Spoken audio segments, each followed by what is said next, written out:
Welcome to this immersive audiobook of Edgar Allan Poe's haunting classic, The Fall of the House of Usher. As you listen, allow yourself to enter a world wrapped in shadows, silence, and psychological tension. This story invites you into the decaying Usher mansion, where every whisper, every trembling breath, and every distant echo adds to the rising sense of dread.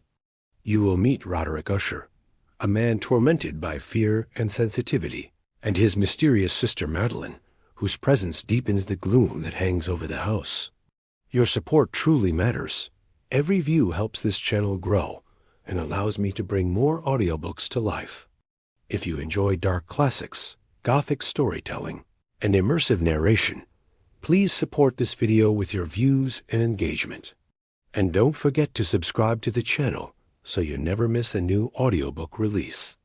Now relax, take a deep breath, and step into the chilling world of the fall of the House of Usher. Son cur est un luth suspendu. Sidit con le touche il raison, the Beranger. During the whole of a dull, dark, and soundless day in the autumn of the year, when the clouds hung oppressively low in the heavens, I had been passing alone, on horseback, through a singularly dreary tract of country, and at length found myself, as the shades of the evening drew on, within view of the melancholy House of Usher. I know not how it was, but the first glimpse of the building, a sense of insufferable gloom pervaded my spirit. I say insufferable, for the feeling was unrelieved by any of that half-pleasurable, because poetic sentiment with which the mind usually receives even the sternest natural images of the desolate or terrible. I looked upon the scene before me, upon the mere house, and the simple landscape features of the domain, upon the bleak walls, upon the vacant eye-like windows, upon a few rank sedges, and upon a few white trunks of decayed trees, with an utter depression of soul which I can compare to no earthly sensation more properly than to the after-dream of the reveler upon opium, the bitter lapse into everyday life, the hideous dropping off of the veil. There was an iciness, a sinking, a sickening of the heart, an unredeemed dreariness of thought which no goading of the imagination could torture into aught of the sublime. What was it? I paused to think, what was it that so unnerved me in the contemplation of the House of Usher? It was a mystery all insoluble, nor could I grapple with the shadowy fancies that crowded upon me as I pondered. I was forced to fall back upon the unsatisfactory conclusion that while, beyond doubt, there are combinations of very simple natural objects which have the power of thus affecting us, still the analysis of this power lies among considerations beyond our depth. It was possible, I reflected, that a mere different arrangement of the particulars of the scene, of the details of the picture, would be sufficient to modify, or perhaps to annihilate, its capacity for sorrowful impression. And acting upon this idea, I reined my horse to the precipitous brink of a black and lurid tarn that lay in unruffled luster by the dwelling, and gazed down, but with a shudder even more thrilling than before, upon the remodeled and inverted images of the gray sedge and the ghastly tree stems, and the vacant and eye-like windows. Nevertheless, in this mansion of gloom, I now proposed to myself a sojourn of some weeks. Its proprietor, Roderick Usher, had been one of my boon companions in boyhood, but many years had elapsed since our last meeting. A letter, however, had lately reached me in a distant part of the country, a letter from him which, in its wildly importunate nature, had admitted of no other than a personal reply. The MS gave evidence of nervous agitation. The writer spoke of acute bodily illness, of a mental disorder which oppressed him, and of an earnest desire to see me as his best, and indeed his only personal friend, with a view of attempting, by the cheerfulness of my society, some alleviation of his malady. It was the manner in which all this, and much more, was said. It was the apparent heart that went with his request, which allowed me no room for hesitation, and I accordingly obeyed forthwith what I still considered a very singular summons. Although, as boys, we had been even intimate associates, yet I really knew little of my friend.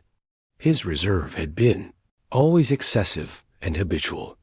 I was aware, however, that his very ancient family had been noted, time out of mind, for a peculiar sensibility of temperament, displaying itself, through long ages, in many works of exalted art, and manifested of late in repeated deeds of munificent yet unobtrusive charity, as well as in a passionate devotion to the intricacies, perhaps even more than to the orthodox and easily recognizable beauties of musical science.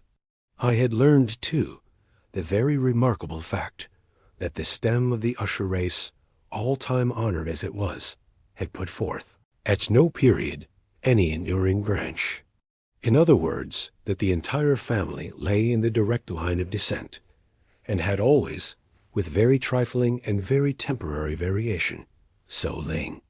It was this deficiency, I considered, while running over in thought the perfect keeping of the character of the premises with the accredited character of the people, and while speculating upon the possible influence which the one, in the long lapse of centuries, might have exercised upon the other, it was this deficiency, perhaps of collateral issue, and the consequent undeviating transmission, from sire to son, of the patrimony with the name, which had, at length, so identified the two as to merge the original title of the estate in the quaint and equivocal appellation of the House of Usher, an appellation which seemed to include, in the minds of the peasantry who used it, both the family and the family mansion.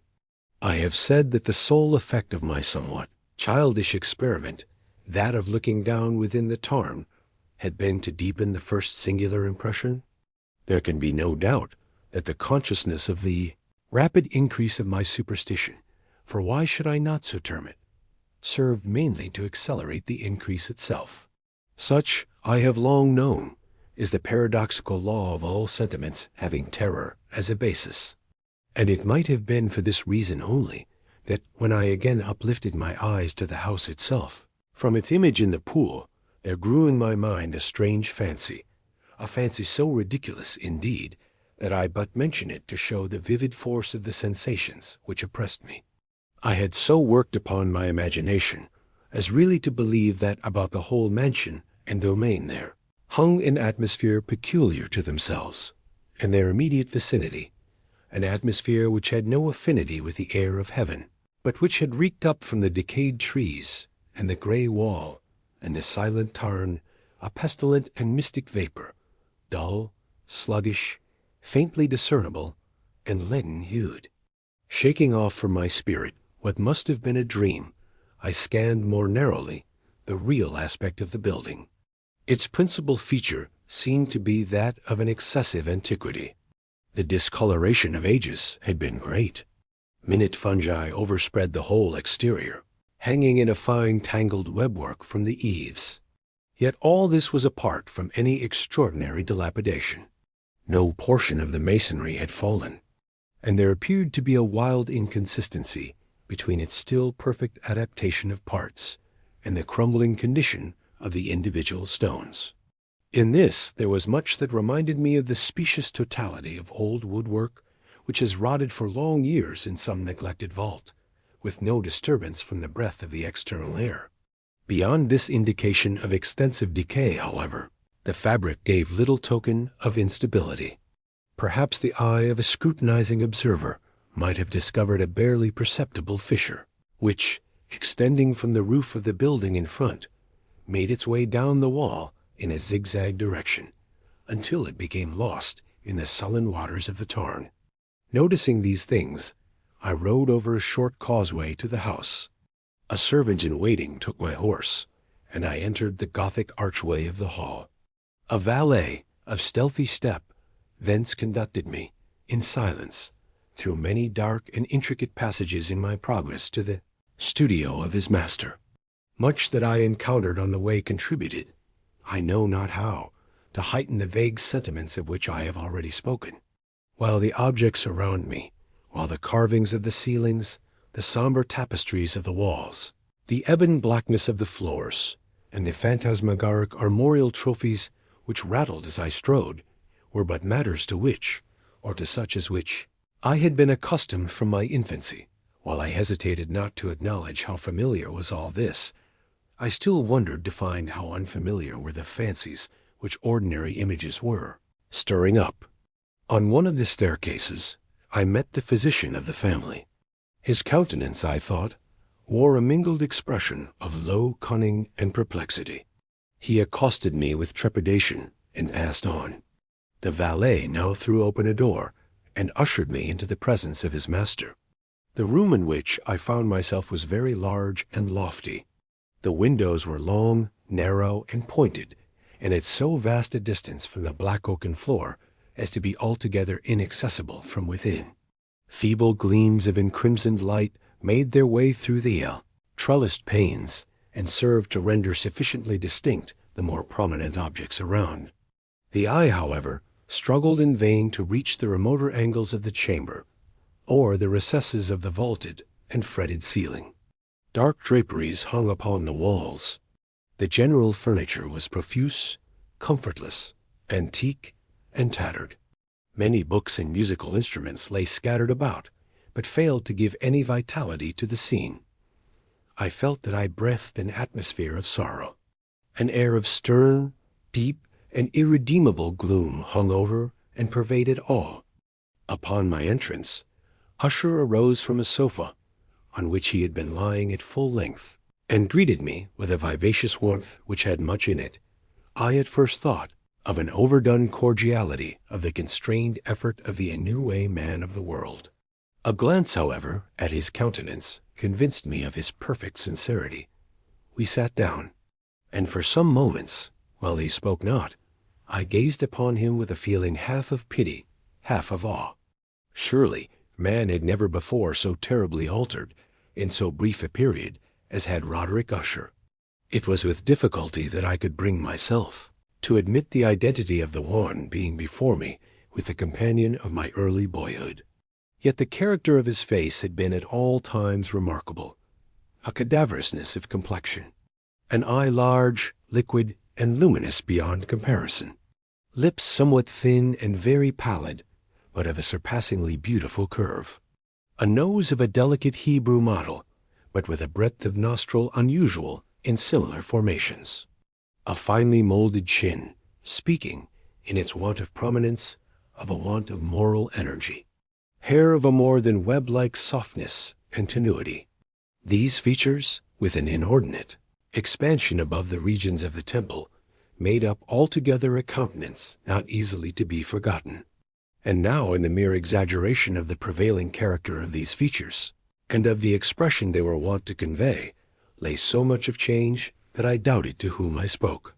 The now ghastly pallor of the skin, and the now miraculous luster of the eye, above all things startled and even awed me. The silken hair, too, had been suffered to grow all unheeded, and as, in its wild gossamer texture, it floated rather than fell about the face, I could not, even with effort, connect its arabesque expression with any idea of simple humanity. In the manner of my friend, I was at once struck with an incoherence and inconsistency, and I soon found this to arise from a series of feeble and futile struggles to overcome an habitual trepidancy and excessive nervous agitation. For something of this nature I had indeed been prepared, no less by his letter than by reminiscences of certain boyish traits, and by conclusions deduced from his peculiar physical conformation and temperament. His action was alternately vivacious and sullen. His voice varied rapidly, from a tremulous indecision, when the animal spirits seemed utterly in abeyance, to that species of energetic concision, that abrupt, weighty, unhurried, and hollow-sounding enunciation, that leaden, self-balanced, and perfectly modulated guttural utterance, which may be observed in the lost drunkard or the irreclaimable eater of opium, during the periods of his most intense excitement. It was thus that he spoke of the object of my visit, of his earnest desire to see me, and of the solace he expected me to afford him. He entered, at some length, into what he conceived to be the nature of his malady. It was, he said, a constitutional and a family evil, and one for which he despaired to find a remedy, a mere nervous affection, he immediately added, which would undoubtedly soon pass off. It displayed itself in a host of unnatural sensations. Some of these, as he detailed them, interested and bewildered me, although perhaps the terms and the general manner of the narration had their weight. He suffered much from a morbid acuteness of the senses. The most insipid food was alone endurable. He could wear only garments of certain texture. The odors of all flowers were oppressive. His eyes were tortured by even a faint light. And there were but peculiar sounds, and these from stringed instruments, which did not inspire him with horror. To an anomalous species of terror, I found him a bounden slave. "I shall perish," said he. "I must perish in this deplorable folly. Thus, and not otherwise, shall I be lost. I dread the events of the future, not in themselves, but in their results. I shudder at the thought of any, even the most trivial incident, which may operate upon this intolerable agitation of soul. I have indeed no abhorrence of danger, except in its absolute effect in terror. In this pitiable condition, I feel that the period will sooner or later arrive when I must abandon life and reason together, in some struggle with the grim phantasm, fear. I learned, moreover, at intervals, and through broken and equivocal hints, another singular feature of his mental condition. He was enchained by certain superstitious impressions in regard to the dwelling which he tenanted, and whence, for many years, he had never ventured forth in regard to an influence whose supposititious force was conveyed in terms too shadowy here to be restated, an influence which some peculiarities in the mere form and substance of his family mansion had, by dint of long sufferance, he said, obtained over his spirit, an effect which the physique of the gray walls and turrets, and of the dim tarn into which they all looked down, had at length brought about upon the morale of his existence. He admitted, however, although with hesitation, that much of the peculiar gloom which thus afflicted him could be traced to a more natural and far more palpable origin to the severe and long-continued illness. Indeed, to the evidently approaching dissolution of a tenderly beloved sister, his sole companion for long years, his last and only relative on earth. Her decease, he said, with a bitterness which I can never forget, would leave him the hopeless and the frail, the last of the ancient race of the Ushers. While he spoke, the Lady Madeline, for so was she called, passed slowly through a remote portion of the apartment, and, without having noticed my presence, disappeared. I regarded her with an utter astonishment, not unmingled with dread, and yet I found it impossible to account for such feelings. A sensation of stupor oppressed me, as my eyes followed her retreating steps. When a door, at length, closed upon her, my glance sought instinctively and eagerly the countenance of the brother, but he had buried his face in his hands, and I could only perceive that a far more than ordinary wanness had overspread the emaciated fingers through which trickled many passionate tears. The disease of the Lady Madeline had long baffled the skill of her physicians. A settled apathy, a gradual wasting away of the person, and frequent, although transient affections of a partially cataleptical character, were the unusual diagnosis. Hitherto she had steadily borne up against the pressure of her malady, and had not betaken herself finally to bed. But on the closing in of the evening of my arrival at the house, she succumbed, as her brother told me at night, with inexpressible agitation, to the prostrating power of the destroyer. And I learned that the glimpse I had obtained of her person would thus probably be the last I should obtain, that the lady, at least while living, would be seen by me no more. For several days ensuing, her name was unmentioned by either Usher or myself, and during this period I was busied in earnest endeavors to alleviate the melancholy of my friend. We painted and read together, or I listened, as if in a dream, to the wild improvisations of his speaking guitar.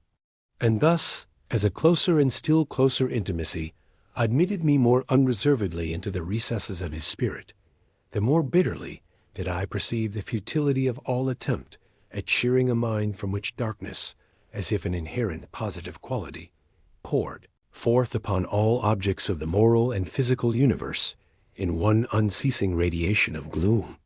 I shall ever bear about me a memory of the many solemn hours I thus spent alone with the master of the House of Usher. Yet I should fail in any attempt to convey an idea of the exact character of the studies, or of the occupations, in which he involved me, or led me the way. An excited and highly distempered ideality threw a sulphureous luster over all. His long improvised dirges will ring forever in my ears. Among other things, I hold painfully in mind a certain singular perversion, an amplification of the wild air of the last waltz of von Weber, from the paintings over which his elaborate fancy brooded, and which grew, touch by touch, into vaguenesses at which I shuddered the more thrillingly, because I shuddered knowing not why from these paintings, vivid as their images now are before me, I would in vain endeavor to educe more than a small portion which should lie within the compass of merely written words. By the utter simplicity, by the nakedness of his designs, he arrested and overawed attention.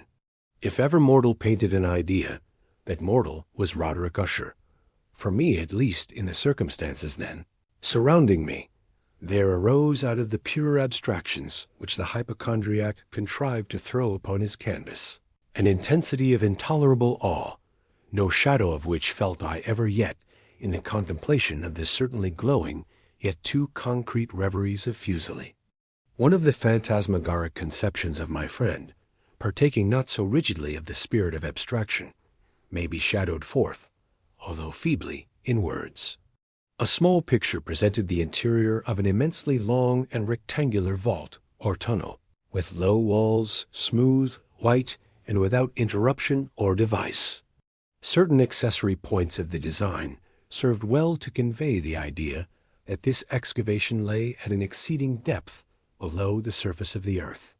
No outlet was observed in any portion of its vast extent, and no torch or other artificial source of light was discernible. Yet a flood of intense rays rolled throughout, and bathed the whole in a ghastly and inappropriate splendor.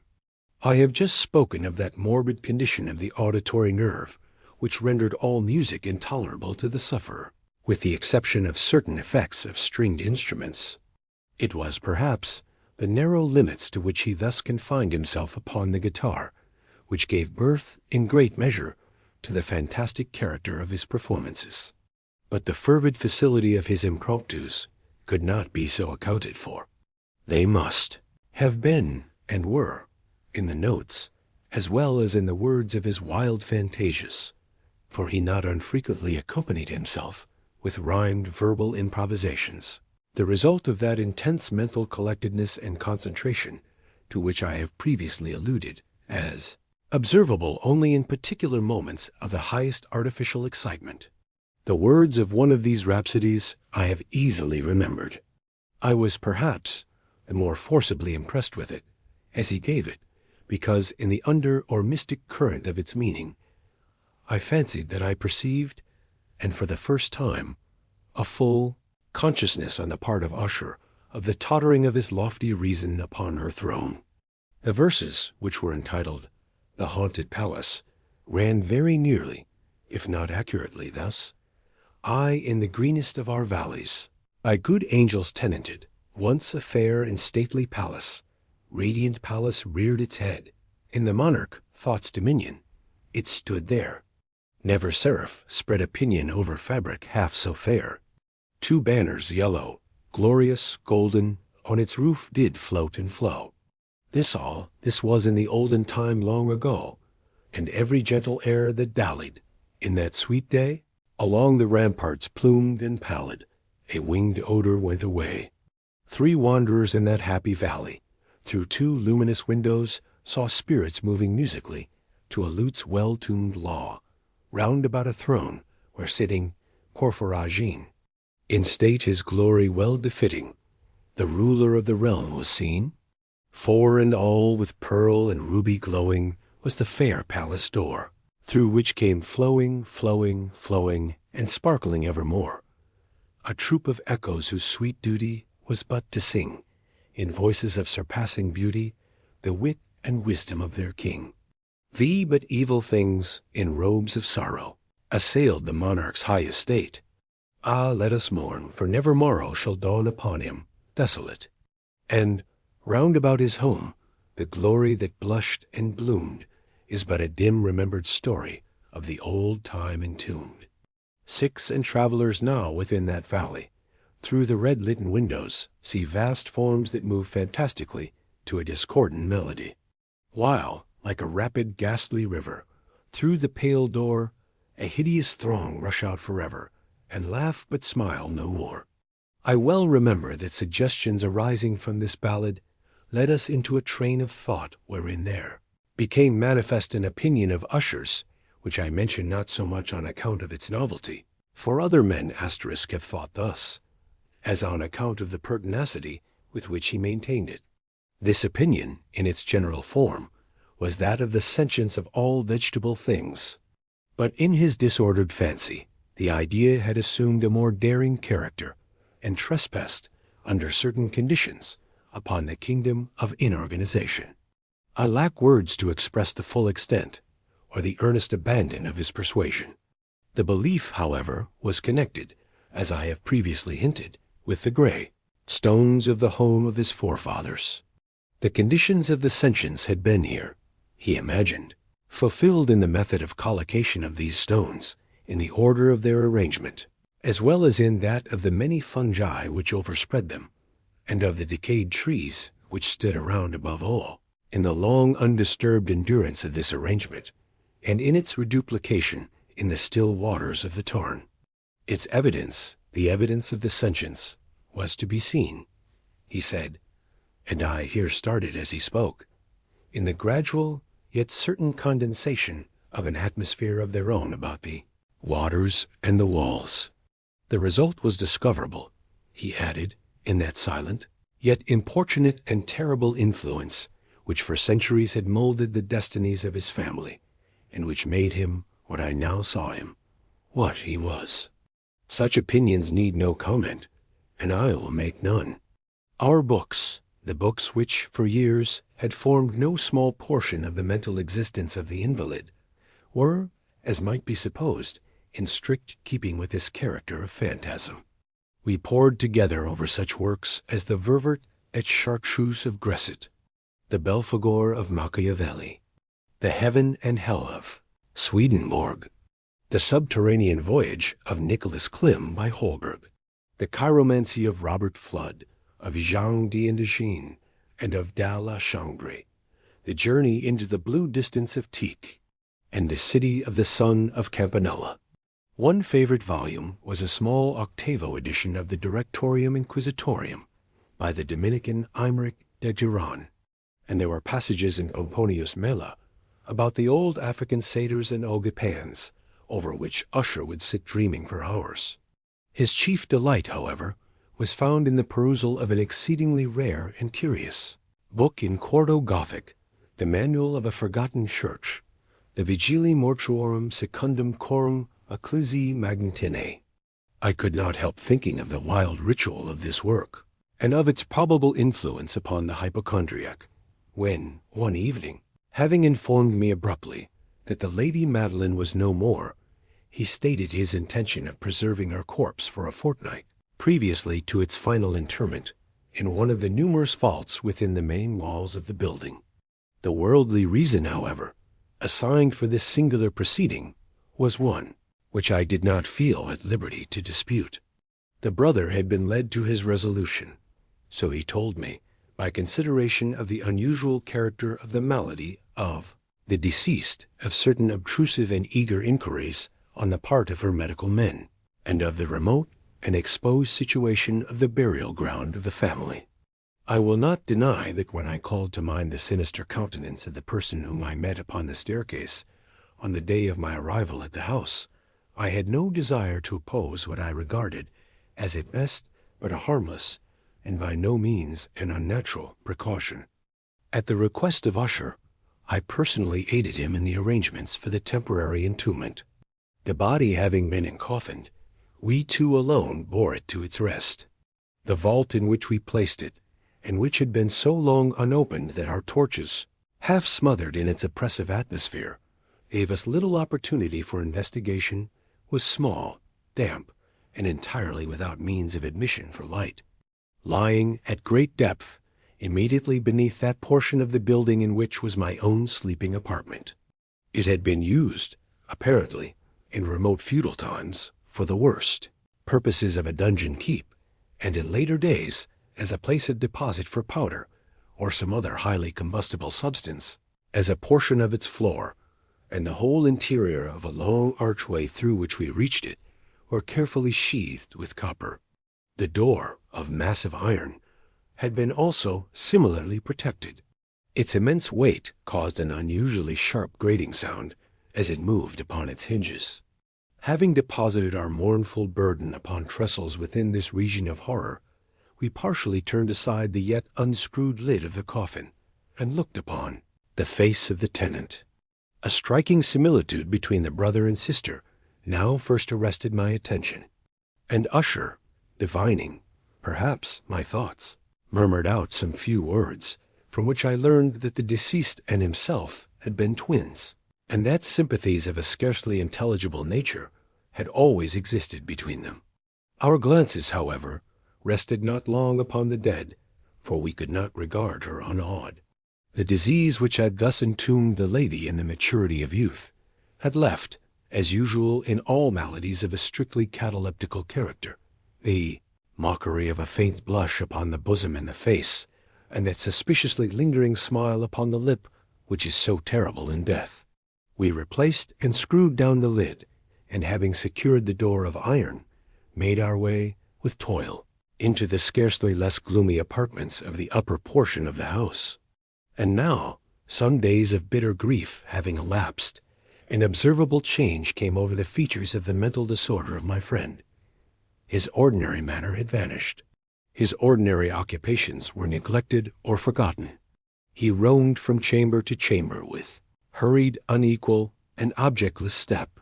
The pallor of his countenance had assumed, if possible, a more ghastly hue, but the luminousness of his eye had utterly gone out.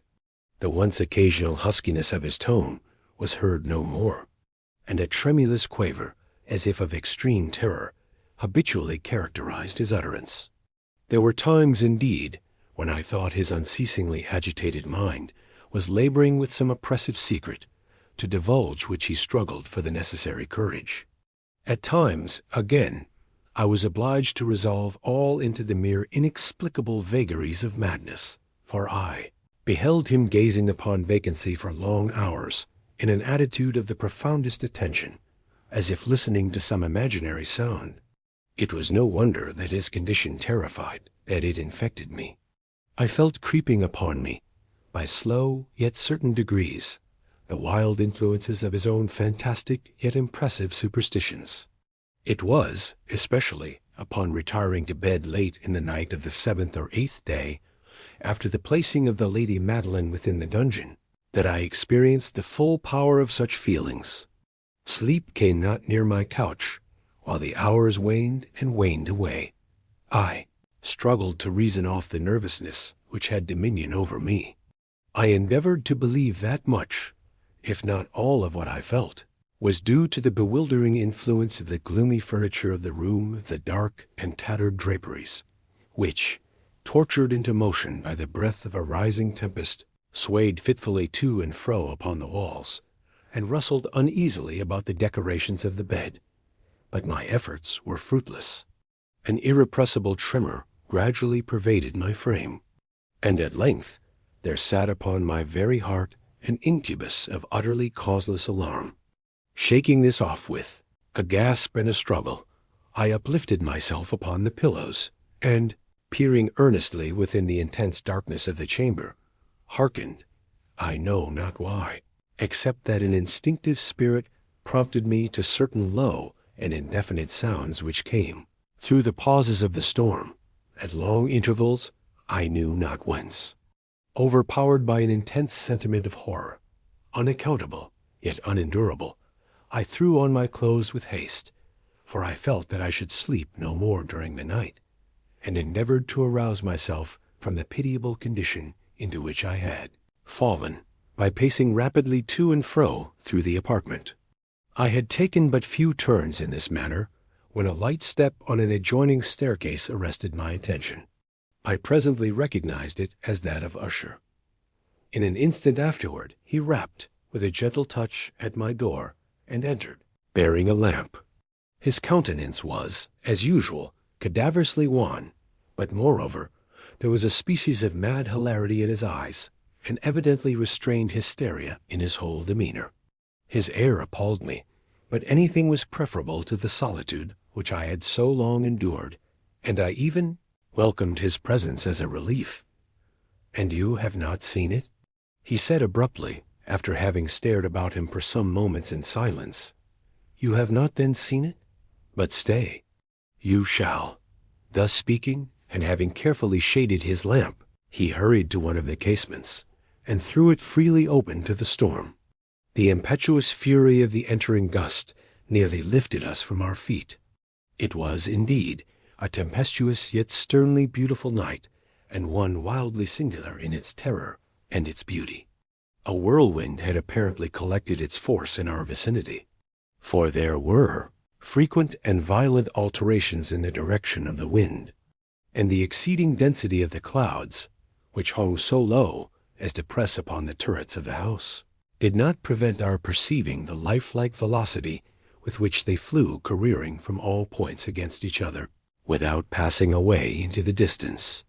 I say that even their exceeding density did not prevent our perceiving this, yet we had no glimpse of the moon or stars, nor was there any flashing forth of the lightning, but the under surfaces of the huge masses of agitated vapor, as well as all terrestrial objects immediately around us, were glowing in the unnatural light of a faintly luminous and distinctly visible gaseous exhalation which hung about and enshrouded the mansion. "You must not, you shall not behold this," said I shudderingly to Usher, as I led him with a gentle violence from the window to a seat. "These appearances, which bewilder you, are merely electrical phenomena, uncommon, or it may be that they have their ghastly origin in the rank miasma of the tarn. Let us close this casement. The air is chilling and dangerous to your frame. Here is one of your favorite romances. I will read, and you shall listen. And so we will pass away this terrible night together." The antique volume which I had taken up was the Mad Tryst of Sir Launcelot Canning, but I had called it a favorite of Usher's more in sad jest than in earnest. For in truth there is little in its uncouth and unimaginative prolixity which could have had interest for the lofty and spiritual ideality of my friend. It was, however, the only book immediately at hand, and I indulged a vague hope that the excitement which now agitated the hypochondriac might find relief, for the history of mental disorder is full of similar anomalies, even in the extremeness of the folly which I should read.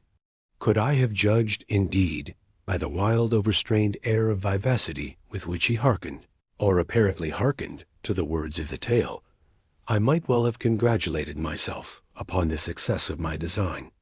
I had arrived at that well-known portion of the story, where Ethelred, the hero of the tryst, having sought in vain for peaceable admission into the dwelling of the hermit, proceeds to make good an entrance by force. Here, it will be remembered, the words of the narrative run thus: "And Ethelred, who was by nature of a doughty heart, and who was now mighty withal, on account of the powerfulness of the wine which he had drunken, waited no longer to hold parley with the hermit, who, in sooth, was of an obstinate and maliceful turn, but feeling the rain upon his shoulders, and fearing the rising of the tempest, uplifted his mace outright, and with blows made quickly room in the plankings of the door for his gaunted hand.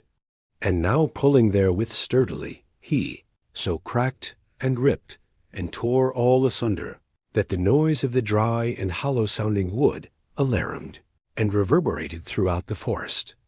At the termination of this sentence I started, and for a moment paused, for it appeared to me, although I at once concluded that my excited fancy had deceived me, it appeared to me that from some very remote portion of the mansion there came, indistinctly to my ears, what might have been, in its exact similarity of character, the echo, but a stifled and dull one certainly, of the very cracking and ripping sound which Sir Launcelot had so particularly described.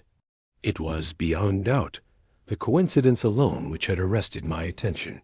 For, amid the rattling of the sashes of the casements, and the ordinary commingled noises of the still increasing storm, the sound in itself had nothing, surely, which should have interested or disturbed me. I continued the story. But the good champion Ethelred, now entering within the door, was sore enraged and amazed to perceive no signal of the maliceful hermit, but, in the stead thereof, a dragon of a scaly and prodigious demeanour, and of a fiery tongue, which sat in guard before a palace of gold, with a floor of silver, and upon the wall there hung a shield of shining brass with this legend inwritten, Who entereth herein, a conqueror hath been. Who slayeth the dragon, the shield he shall win. And Ethelred uplifted his mace, and struck upon the head of the dragon, which fell before him, and gave up his pesty breath, with a shriek so horrid and harsh, and withal so piercing, that Ethelred had fain to close his ears with his hands against the dreadful noise of it, the like whereof was never before heard.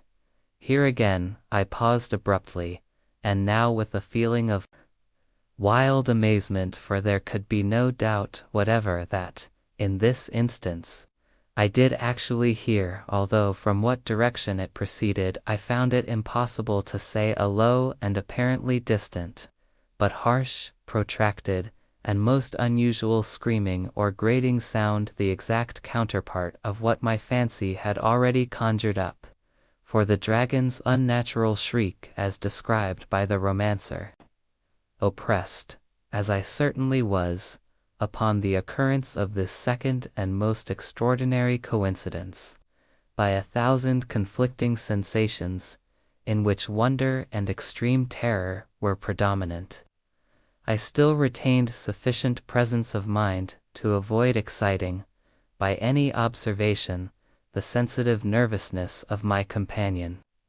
I was by no means certain that he had noticed the sounds in question, although, assuredly, a strange alteration had, during the last few minutes, taken place in his demeanour. From a position fronting my own, he had gradually brought round his chair, so as to sit with his face to the door of the chamber, and thus I could but partially perceive his features, although I saw that his lips trembled as if he were murmuring inaudibly. His head had dropped upon his breast, yet I knew that he was not asleep, from the wide and rigid opening of the eye, as I caught a glance of it in profile. The motion of his body, too, was at variance with this idea, for he rocked from side to side, with a gentle yet constant and uniform sway.